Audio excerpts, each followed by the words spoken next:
We are live. Hello, hello. Hey, Isis. Hi, Njeri. I'm going to give some time for people to join us in the chat.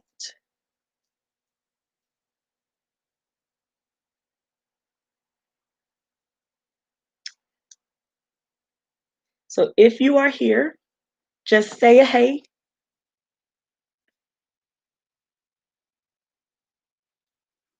And Jerry will be, I'll wait until, you know what? I will wait until more people come in because right now it's Isis and Jerry in the chat and we know what's going on.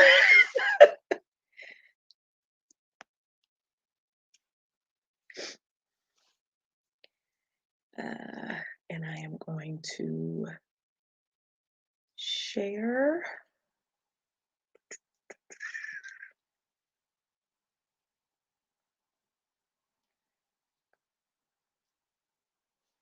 Hello, Michelle. Thank you for joining us. I am sharing the link to our IG page, not the link that we're live on our IG page for the sprints. Hello. Hi, everybody. Thank you for coming on in. And Jerry is hard at work and will be joining us a little later. And so she asked if I or Isis would be able to join to get things started tonight. And so here we are. Hello, hello.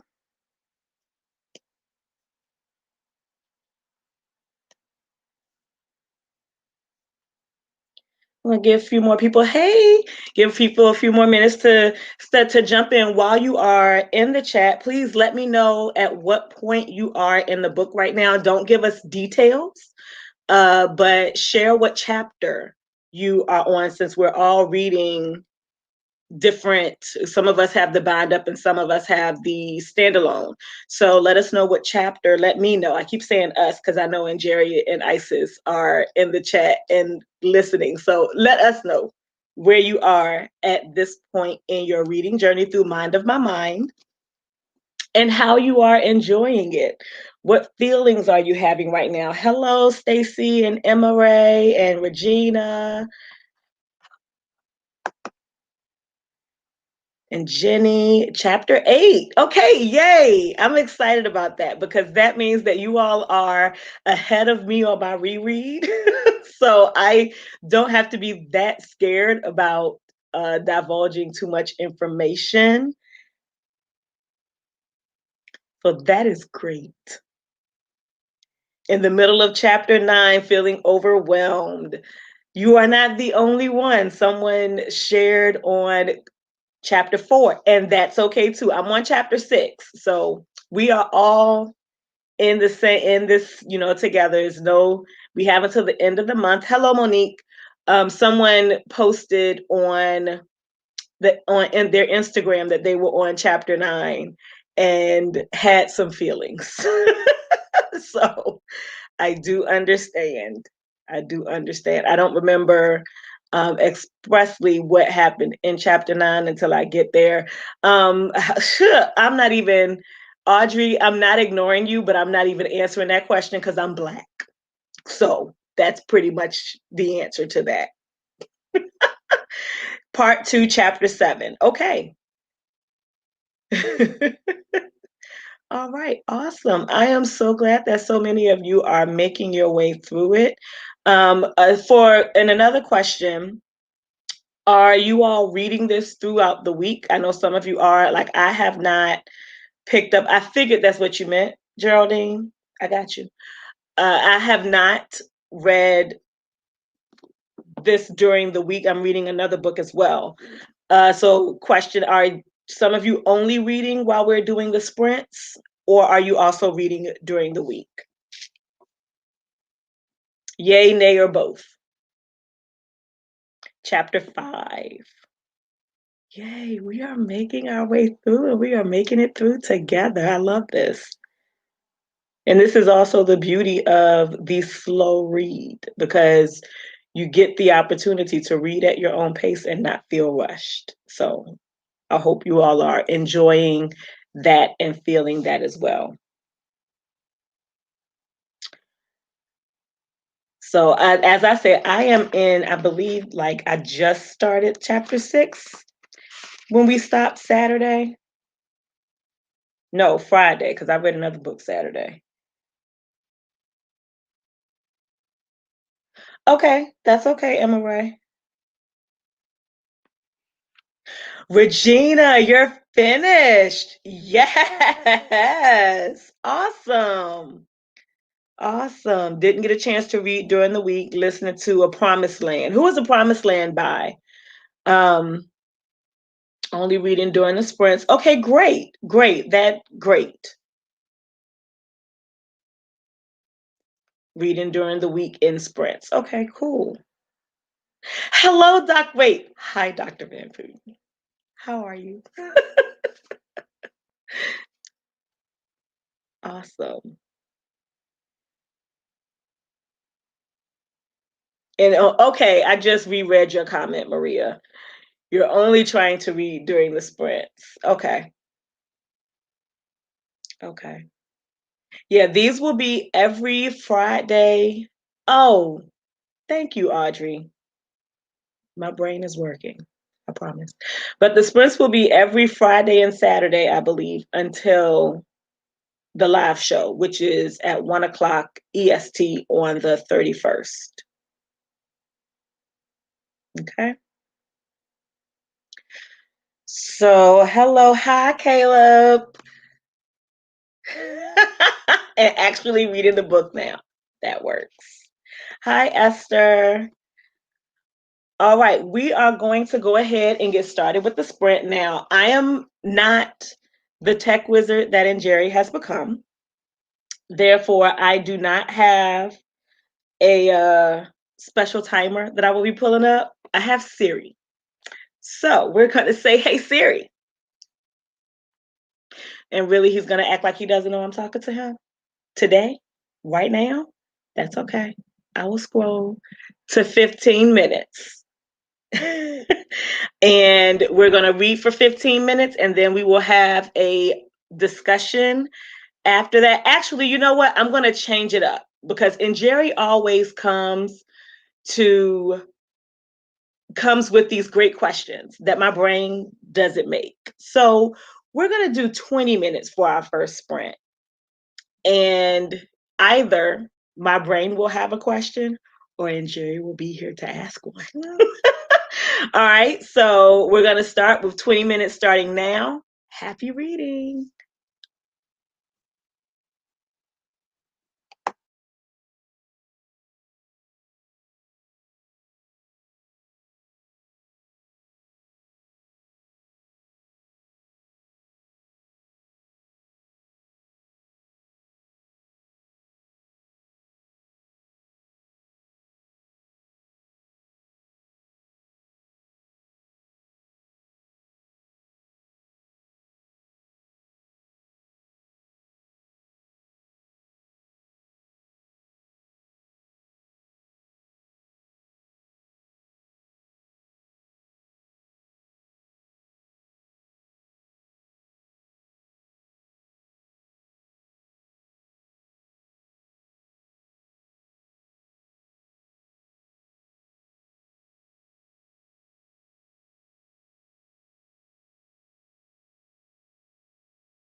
And that is time. So, Njeri is still, maybe I should stay in the frame. Njeri is still on her way, but coming through, as she often does, she sends us a question. So, here is the question.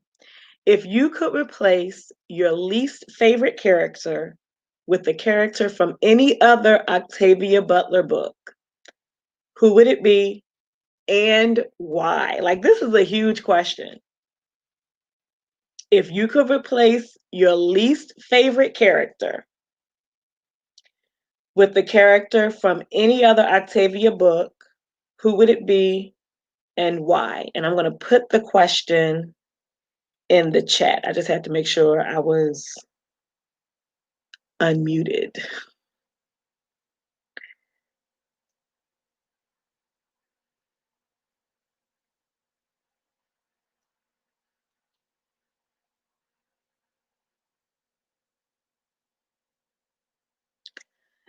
So while you all think on that, I will give my answer.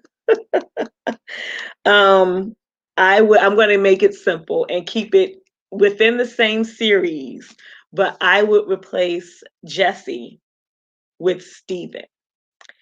And I would replace Jesse with Steven because Steven had more abilities than Jesse. And for those of you who don't remember, Steven was one of Anyanwu's most promising children from Wild Seed after she had escaped Doro and had built her own home and family on a plantation after they had come to the US.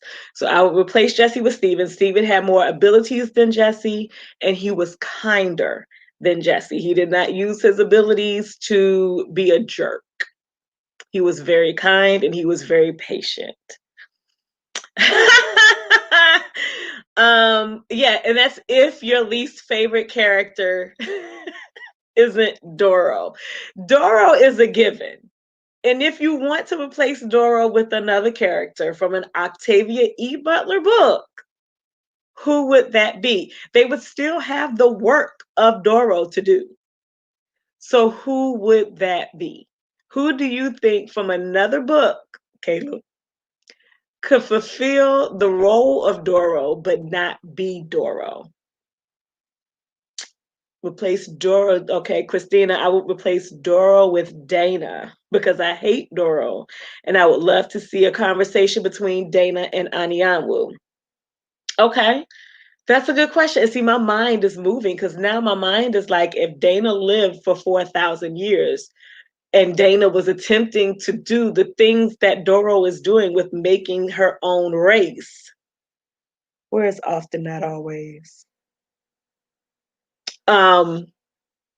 then would Dana 4,000 years of working on this be the Dana that we knew in Kindred?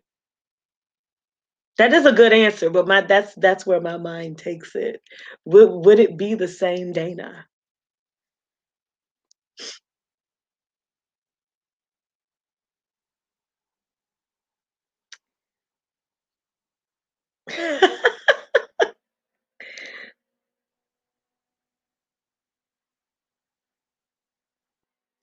Oh, was the off the... Okay, Njeri, no self-deprecation. Love you. Y'all don't think Emma could be the new Doro? Could Emma be the new Doro? Emma's not working. That would be great. I think that would be great. But is Emma working to be the next Doro? Because Emma could not have long living children or children with much power. Like Emma had an abundance of latents until she got hooked up with Doro. Can't she just have a twin? Am I allowed to create characters? I don't like this question. That is No, you can't create characters. It has to be another character from an Octavia E. Butler book. And I say, because there are a lot of us who have not read as many of Octavia E. Butler's books as some other, or there are some of us who haven't read as many of Octavia Butler's books as others of us have. Maybe we should also save this question for like a few books down the road. Yes, she sure is assisting. That is correct. She is assisting. But I question how much drive she would have, because Doro is driven above all else and in spite of whoever. Doro is extremely driven.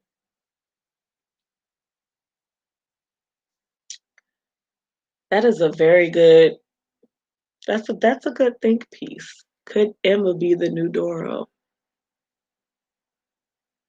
So okay, so where are you all? I know at the start we had people who were in chapter 4, chapter 9, chapter 6, 7. I was in 6, chapter 7. Someone was in chapter 5. Have we crossed over into new chapterdom? Okay, good point. Maria says over time, for those of you who are watching this back. Hey, Maria says over time, her loneliness of being immortal could give her drive.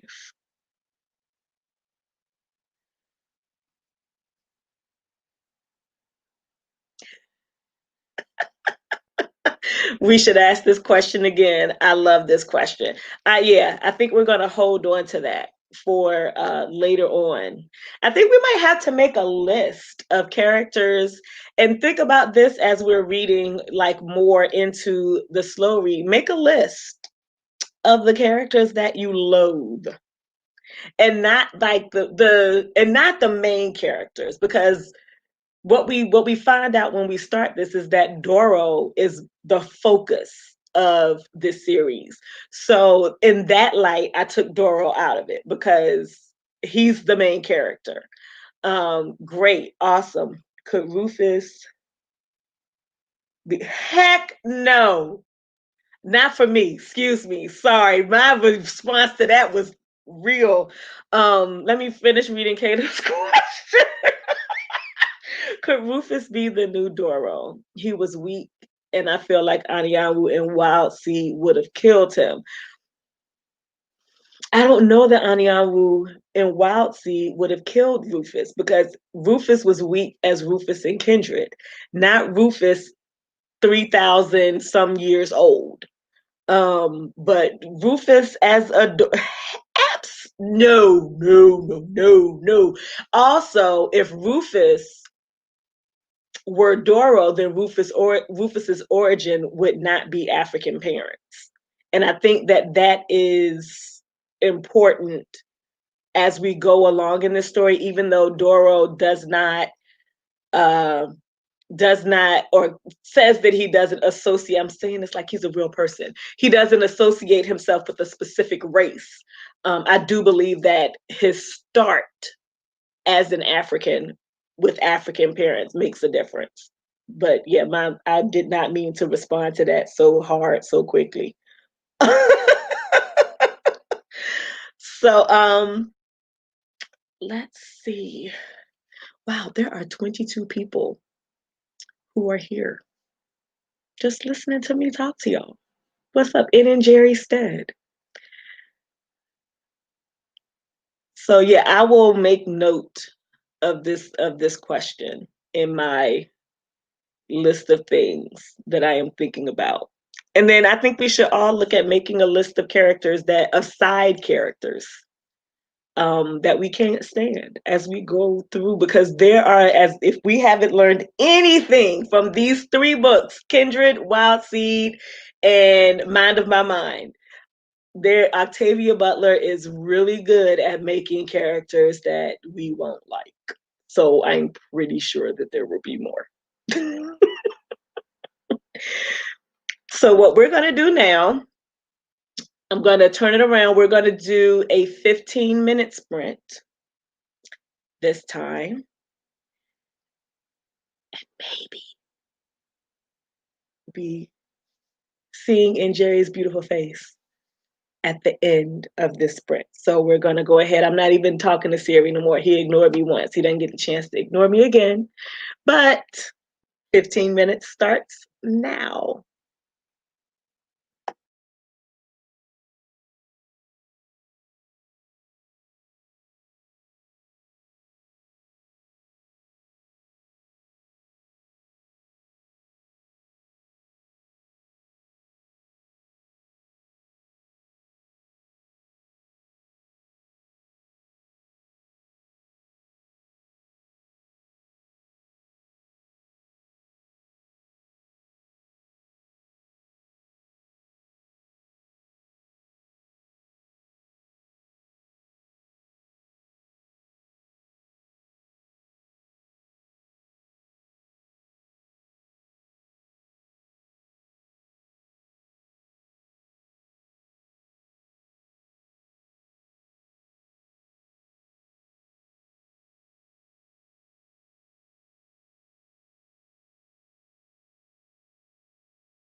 And that, my friends, is time.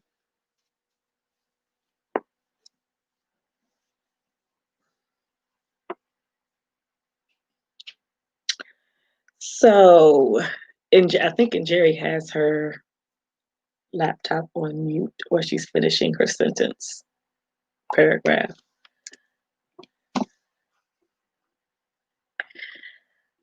All right. So, in Njeri's question, next question. Can you hear? Unmute yourself. Okay. Can you hear? Can you hear me? Okay. So, hi, everybody. Take it away. Hello. All right. So here is the question. And of course, in the chat, just put your, what page you're on and so on. And before I go any further, I'd like to thank my wonderful wife, Tomi, and my wonderful friend, Tati, for stepping in and being amazing. So thanks, Tomi. She can't even hear me. She has headphones on. Tomi! Thanks. I was just saying thanks. You're welcome. Can you explain to the folks? I'm not ignoring you. I know I told them that you have headphones on. Okay. Everybody has to know that she's not a neglectful partner. So now it's been said. Totally the opposite. And thank you, Tati. Okay. Oh, people are saying Cabe is saying hi and oh, maybe to me, to Tomi. I don't know. Hi. Okay. So question. What does the pattern look like in your imagination? Because Octavia Butler is pretty sparse in her, description of the pattern. And even though I'm taking us out of Octavia E. Butler, the only other example that comes to mind right now about a story that took us into the mind space of a character was Akwaeke Emezi's Freshwater. You haven't read it. So we do get a look at the inside of the character's head, in particular, a room in their consciousness that was inhabited by like different gods and stuff, and that impacted decisions she made in like real life. So kind of Herman's Head-ish. No, that wasn't us. Okay. Herman's Head was a sitcom I used to love as a teenager, and it was about a character named Herman, and most of the dialogue took place in his head, and there were different characters to represent like his heart, his libido, his brain, and whatever. And so while everything was happening, like while he was interacting with coworkers and stuff, you would see what was in his head. So anyway, I don't know, or maybe being John Malkovich. Anyway, it doesn't matter. Point is, no, I looked it up. Wait, well, you can't see that, but I looked it up. Yeah. And this picture is the one that makes me think of Inside Out. I see. Yeah. But it was a good show. But anyway, I've always liked the interior, like the council on Instagram, right? I love like getting into the interior. So, but Octavia E. Butler doesn't take us there. Like she's very sparse. So what do people envision? So let's see. And I think she's sparse on the side of Mary. The others are very, they are all of the same mind in referring to it as a leash. They feel as though it's some kind of tether that is holding them to Mary. Right, but that's their sensory experience of it. Like we still don't see her describing like inside of Beth's mind, right? The closest we get to that is Carl, where Carl describes, more about like when he first realized he was tethered. Like we saw the inside of his mind, but in terms of the others, we didn't see that. But yeah, like describing it as a leash does give us, like a sense of what that might potentially look like. Yeah. But even like I felt a pull at the back of my neck, or my like whoever Rebecca found. It's inside. It like kind of makes me think about when you get your hair braided. Yeah. And you get to like not as you're braiding your hair, but after if you've gotten box braids and you go to put them up into a ponytail, and how there are some that will pull more than others as you are trying to get it up into this ponytail, but you have to make sure that all of them are as taut as they can be so that your ponytail sits perfectly. Whichever is that first piece that just snatches the hair you didn't know you had on the back of your neck, that's what I imagine. Wow. I love that. That's what I imagine the pattern, the connection to feel like to not to Mary, but to everyone else, because they're so used to being so free that it's that, the minute, because they talk about how you don't know, well, this is later on for those of you who haven't gotten past chapter 7 yet, but it's like you don't know how uncomfortable it is, or unconsciously they're being pulled back to Mary or pulled towards Mary as a result of the pattern. And unconsciously, when you snatch that in that mentally invisible piece of hair on your neck, you are immediately trying to figure out which one it is so that you can release it a little bit. Like that's, yeah. I love you. This isn't an answer to that question, but sometimes I really feel bad for Doro. Okay. I need to know why. What brought you to that though, Cabe? Like how did we get there? Because weren't you a couple comments back saying who could be worse than Doro? And then now you're having empathy? Like everybody has to hate Doro. If everybody's least favorite character isn't Doro. And then now Cabe's having like warm and fuzzies about Doro. You feel sorry for Doro because you're worried about, or not you're worried about, but you're considering this new thing that Mary is doing, possibly taking over from what he has been trying to do. Like making him less significant.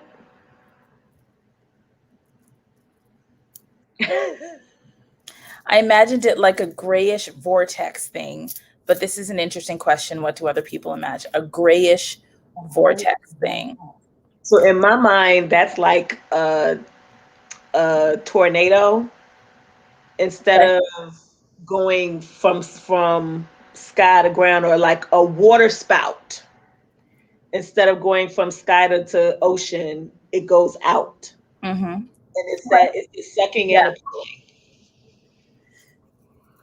I imagine being inside Mary's head and her seeing silver threads that connect to the other pattern members. That's similar to what I see. I see it as a spider's web with Mary inside of it, and then the strands of the web being like very thin, shiny, not sticky though, but super strong. Like, you know how silk, like strands of silk are really, really, really strong, but still like beautiful and shiny and so on. Like the nature of the threads for me is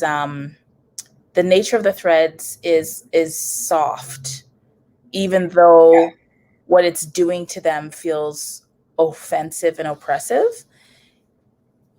I think spider web is a very good, and did I show you the spread that I made in my journal? But that's what my spread looks like. Oh, okay. For the pattern, it looks like a spider web. Yeah, cool. I really like a really huge gray waiting room kind of area. Yeah, I can see the waiting room because like the whole everything around them disappears, and it's like this no top, no bottom, no sideways, kind of like floating. I can see pictures in my head, so I don't actually see any. I can't see pictures in my head. I just get the concept of a center with several threads pulling her. Yeah, I get that too. Now that you mention it, I do read Octavia faster because she isn't so caught up on descriptions. There are others who would disagree with you. It's interesting how we're describing it like a spherical circular space. Yeah, I definitely see no hard edges. Yeah. because it actually feels like the pattern offers more than we might appreciate at this time. And like there's give and pull, there's give and take. Yes. Yes.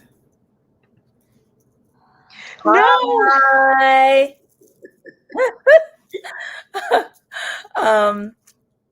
Hi, Dr. Van Putten. Your descriptions are graphically perfectly phenomenal. Thank you. Don't you just want to hear her voice saying that to you too? Yes, I It's like a do. never-ending love fest. Y'all don't have to drag me like this. Yes, actually, we do. But we love you, so it's Yeah. okay. It's love. Existing just sounds like so much to do for so long. Yeah. That right there. Yes. Okay, Audrey. Makes me think of the saying about ties that bind. Yeah, the ties can be good or bad. I don't know, like I've read this series before, but when I first read it, I didn't really understand what was going on, I think, honestly. So I don't know what ends up happening, but I still hope that Mary, I hope that there's something redeeming in this notion of a pattern, because like even in describing it as a pattern, if you compare it to Doro and Anyanwu, who both have to varying degrees the ability to sense their familiars, the fact that we're now given, because we didn't get very much description of Doro and his ability to like sense, right? We just know that it was described more as tracking, like predatorial. The pattern, while it is described as having features of ownership, there's something like more gentle and static about it, right? Like it's more organized than Doro's, which seems to be just simply about like control and conquest. And we see more of that in Mary as we go. Yeah. And like, how did the pattern get there, right? Like, because like, you know how in some fantasies, a power might have a neutral form or a responsive form. Like unfortunately, I'm just going to say this because I have to, because that's the first description that came to mind. But J.K. Rowling's like Patronus, that like it's the same power that comes out of the wand, but based on who the bearer is, it'll take different shapes. Yeah. So I wonder if that's how this thing called a pattern works. So if Doro has a pattern and Anyanwu has a pattern and Mary has a pattern, what is it about Mary that causes the pattern to be expressed in that kind of way, right? I don't know. Yeah. I take that original comment back though, because the next sentence reminded me of who Doro is. Okay. Babe, you're on your own journey. You're on your own, like, and I'm loving it. Loving it. Doro journey. I'm loving it. Okay.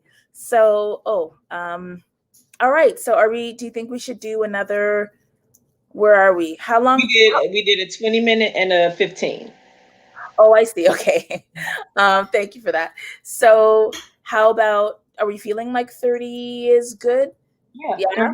I have to let this dog out before she looks at me like I owe her something again. Right. You do that. And I will find a 30-minute. Yeah, see, now we'll have the on-screen timer. It's the little things. Ooh, this one's cute. Oh no, but I want 30 minutes. Ooh, I like this. Oh no, this is too distracting. Some of these are really distracting.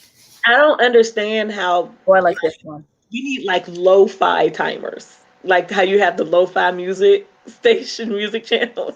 We need lo-fi timers. Yeah, we do. Oh, I think I found one that I like. Oh, that might be. Oh, that's weird.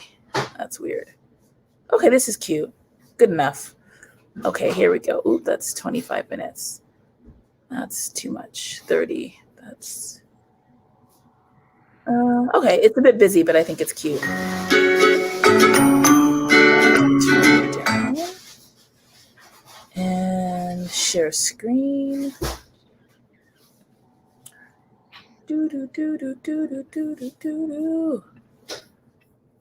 Chrome tab, timer, share. We'll start from the beginning. All right, everyone. Alrighty. Happy reading. See you in half an hour.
Okay. So please put in the chat what page you're on, what percent you're on, or maybe what positionally what chapter you're on.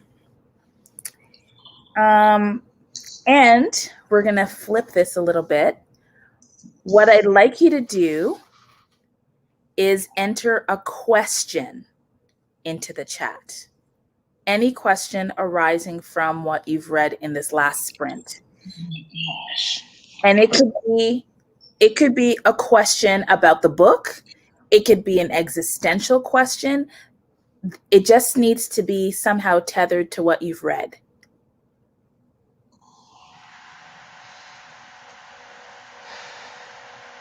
And I have just finished part 2, so I'm where you are, Christina. I have a few more pages left. Yeah. Okay. Ooh, Jenny, you're in a good zone. You're in an interesting zone. I don't know if it's good. Depending on how you feel about where you are, it may not be good. But you're in an interesting zone.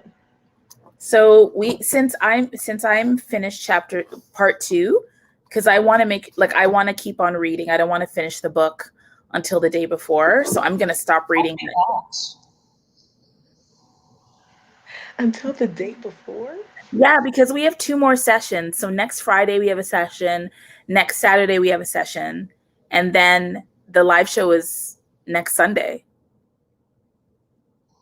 Holy bejeebers. Right? There's no session tomorrow? No, there's no session tomorrow. Okay. So we have 2 more. So I'm just going to pace myself and read half and half because I want it to linger.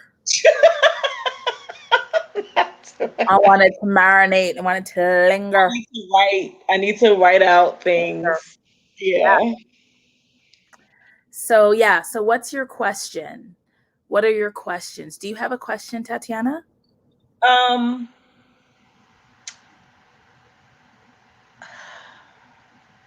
I do, but I'm working on how to word it without spoiling anything for the people who haven't gotten to at least the point where I am. What would you do, or how would you approach if you had an opportunity to affect major change in the life of another person?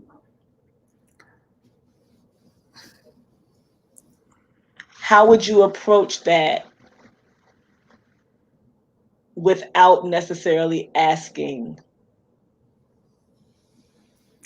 their consent? Or maybe just how would you approach that? Like, would you ask if you had an opportunity to make what would be a major change in the life of somebody that you knew, that you cared about, that you were in relationship with? How would you approach that? Would you make the change without their consent, or would you have a meeting of the minds with them to see to give them the opportunity to not agree with you? Mm-hmm. Cool. Okay. Let's see what other questions we've got. The point is not to answer them, but just to generate them. Yeah. Is Doro jealous? How will Doro deal with his feelings? We're all very concerned about Doro. You are so concerned about Doro. Starting chapter 5, and I keep wondering what's the biblical connection / interpretation of the characters? And why was Mary chosen to be the pattern person? Okay. I think my question is it's actually just really surface. Like, what are the other powers? Like, what other powers are we going to see? And what's the relationship between the abilities that we've been shown so far, right?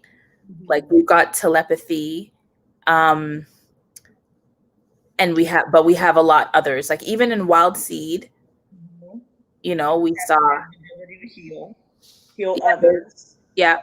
Heal self, regeneration.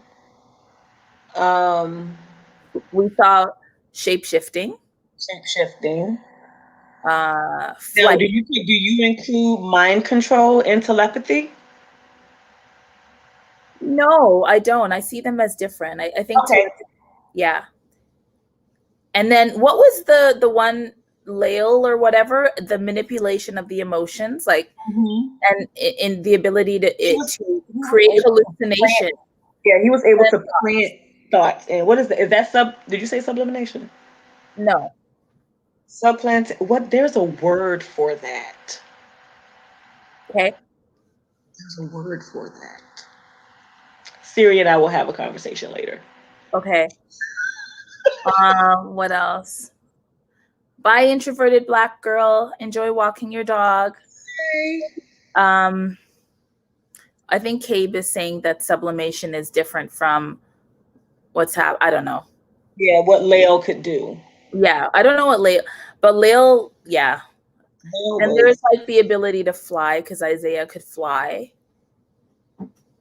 Well, Isaiah could control the wind currents to make him to he can control nature, like the elements. Okay. More questions. Am I? I don't think I am. Is Mary improving the lives of the latents? Those are great questions. That is a very good question. You know what? Maybe, well, I don't know if I'm going to do this, but I don't have capacity to do this, but it would be really cool to use these questions in the live show. I already thought about that. I'll be going through the chat later. We're good. I love how confident Tati is right now. Yes, Tati is confident about everything, even when you're not. Even when you're not confident about something, you're really confident about the fact that you're not confident. Like you speak with your whole chest, no matter what it is. If you're like, I am feeling very insecure right now, you say that with pure confidence and security. Oh my gosh. It's true. I do think she is. They suffered a lot by themselves. Okay. All right. Good questions, everybody. Is there anything that you need to get off your chest based on what you've already read? Like any like kind of frustrations or questions or whatever? For me, I am very irritated with Octavie E. Butler right now because I feel like she's doing things with Doro's character that are uncomfortable for me. Like she's shifting the prism, and it feels like when very powerful men try to present themselves as victims. Like, you know, when like billionaires, like, you know, when Ellen said, oh my gosh, I have to stay home in the beginning of the quarantine and I feel like I'm in jail. And we're like, your actual home, you don't know what jail look like. And your actual home is bigger than an actual prison. Your actual home is bigger than probably multiple people who are the homes of multiple people who are watching your show. Like, right. You have acreage. Right. So then I was just like, you know, so I feel like that's kind of what's happening with Doro, is that things are like, and this even happened in Wild Seed when Doro couldn't find Anyanwu and he was so sad, right? Or when Isaiah's like, oh, just give him some millennia, he'll come around, just try not to be killed in the meantime. It's just because he's lonely, he doesn't have any family, that's why he kills people. I need to explain to y'all why I'm laughing right now, because the way that Njeri is feeling right now is the way that I felt both times I read Wild Seed, but not about Doro, about Anyanwu, because Anyanwu was not the character that I wanted to receive from Octavia Butler. She was not Dana. She was not Lauren. She was not Lilith. And I wanted more of Dana, Lauren, and Lilith characteristics to be in Anyanwu. And I felt like Anyanwu was this meek, just fold into the life of Doro character. And so now you're like, I'm adoring your frustration, because I felt that. Yeah. So that's basically what's happening in my soul right now. Okay, so let's see. Can you judge the writing? Yes, you can judge Octavia E. Butler's writing. Absolutely. If Njeri can, then I can. Well, happy to open the floor. You don't like when you feel bad for characters you shouldn't like. That's right. But I think that's the genius of Octavia E. Butler, right? Because everything in my mind and my soul and my heart, like top to bottom, I know what Doro is, and I know that Doro is awful. But the fact that Octavia E. Butler can manipulate my emotions through this prose, right? That's the genius, because there are lots of Doros out there, right? Good. Yes. I'll leave it at that. Okay, people are laughing. What are we laughing about? Some millennial. Oh, yes. Oh, and this is nitpicky. But I didn't like the use of the word addict. It's a tiny thing, but I just felt like it was so unnecessary. I feel you as well. Where was that? And I think early with Rena. Okay. And I felt that too. I felt that it was unnecessarily harsh. And that's also how I felt like there was some, like there's a lot of addict language in the parable of the sower and the parable of the talents. Language that we no longer many people no longer use. Some people no longer use, because I converse with people who have addictions, and they frequently use the term addict, or were formerly addicted to things, and they still use that term. So maybe that's why it didn't strike because for me it put it in the appropriate perspective. Right. I think there's a difference if somebody calls themselves that, but Octavia E. Butler has characters refers like the omnipotent narrator refers to them as addicts, right? They're not it's not self-referentially used, right? So like I wonder about that, but it's not so much in this one, but in Parable of the Sower, I really found that people were described in ways that just the harshness of the 90s, right? Like in the 90s, there was less talk. I mean, I was born in a decade, so I remember how the 90s was different from wait, she didn't even, why am I saying the 90s? She didn't write this in the 90s. Don't listen to me. It's Friday. But it's not How just. Is it that you allowed me to say this with a straight face? But it's not just 90s lingo. Also, like I have an aunt whom I love dearly, but she made a very strong distinction between someone who is an addict versus someone who is just a user. And as someone who was a user of alcohol, she says plain and simple, an addict is someone who admits they have a problem. If they don't, they're a drunk. I'm not an addict. And I was like, well, shit. Okay. It's okay.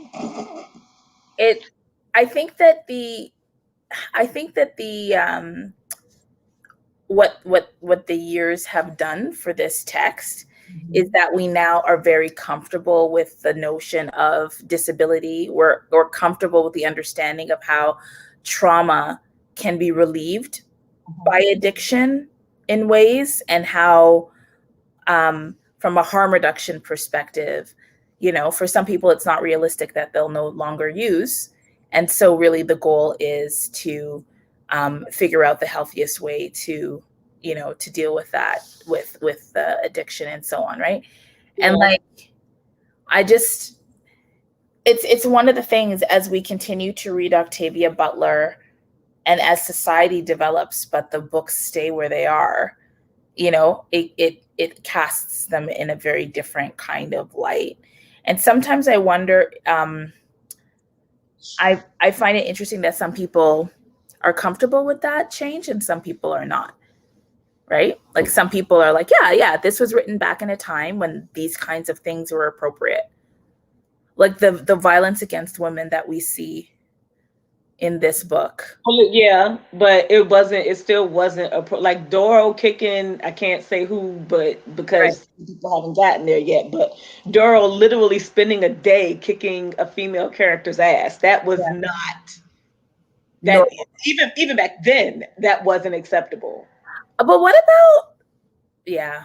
And there, I mean, because I think that there are things that are included, and it's the same like when you look at TV shows from 15, 20 years ago. There's language and lingo that's said and used in those shows that we look at completely different today as we have come to view people differently.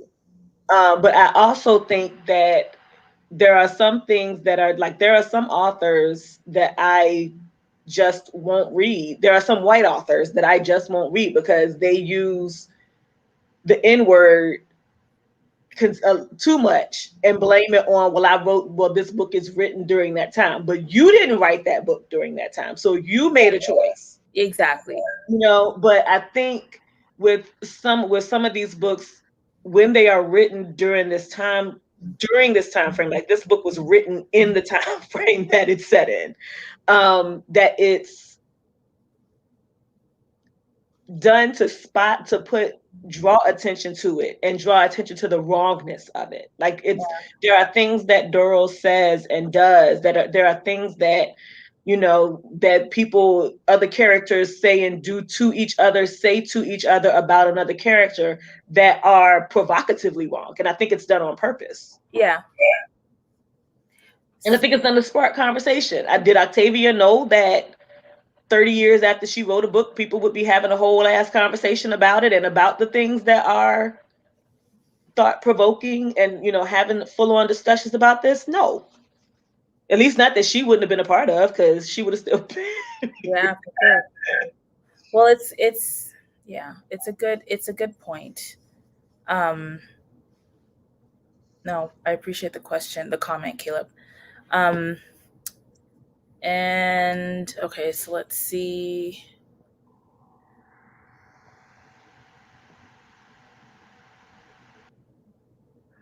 So there's some discussion here about Octavia E. Butler having dyslexia.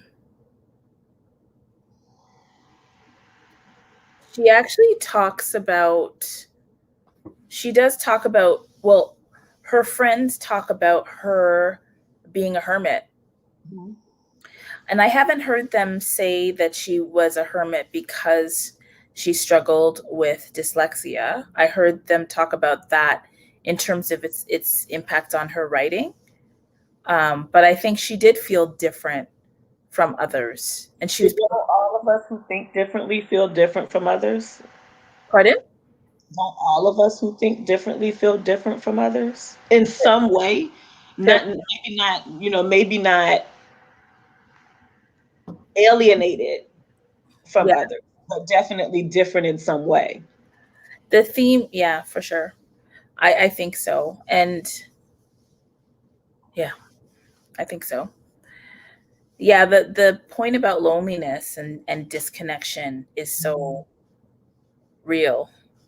The way she describes it, like Wild Seed is all like the whole pattern. Well, so far the pattern of series is about connection, like loneliness and connection, and the lengths that we'll go to feel connected. And I think that's why a story that we'll get to way down the line, but I think that's also why Speech Sounds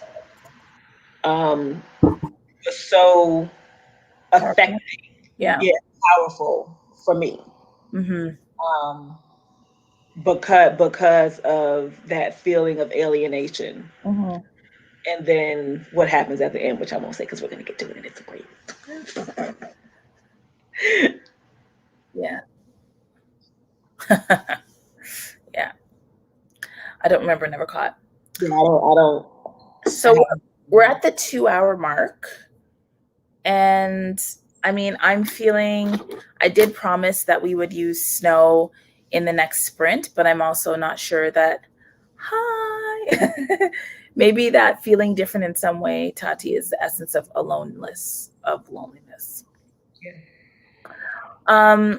So what do you think? Do you want to, I'm good to call it a night just because it's 9 I am very good to call it a night. Okay. All right. So we will start the next. It's been 2 hours. It's actually been 2 hours. So this has been a really great discussion. Thank you, everybody, for participating in the sprint. We are 2/3 of the way through. We have 2 more sprints before the live show. So it'll be wonderful to see people in person. And yes, I am going to do a call out now. If you are interested in being a guest in either of the last 2 sessions, please send me an email at send me an email at onyxpages.booktube@gmail.com, which I'll type into the chat now. You're about to do that, Tati, right? Yeah. onyxpages.booktube@gmail.com. So yeah, take that down. And if you are interested in being a part of this next time, like for the next 2 days or one of the next 2 days, that would be great. Oh, where am I in the book? So Maria, I finished part 2. So I'll be starting with part 3. Okay. De nada, Dr. Van Putten. Okay, let's just wait to see what else. Where should we be in the book? Well, you should be where you're at. It's fine. However, if you want to be where I thought we ought to be at this point, you would have finished part 2 by next. You would be on or beyond chapter 9. Right. So just set aside, like there's no sprint tomorrow. Set aside, basically when we do the sprints, we have about an hour and 10 minutes that we read outside of the discussion. So set aside an hour and 10 minutes tomorrow to read. Yeah. And then you will have had your sprint time. And if you go further than that, great. But you would have had your sprint time on Saturday, even though we are not having a live, sprint session going on. And then we have next week. Cool. All right, Tati, thank you for holding space and being amazing. And bye, everyone. Have a wonderful weekend. We will see you in 1 week. And broadcast.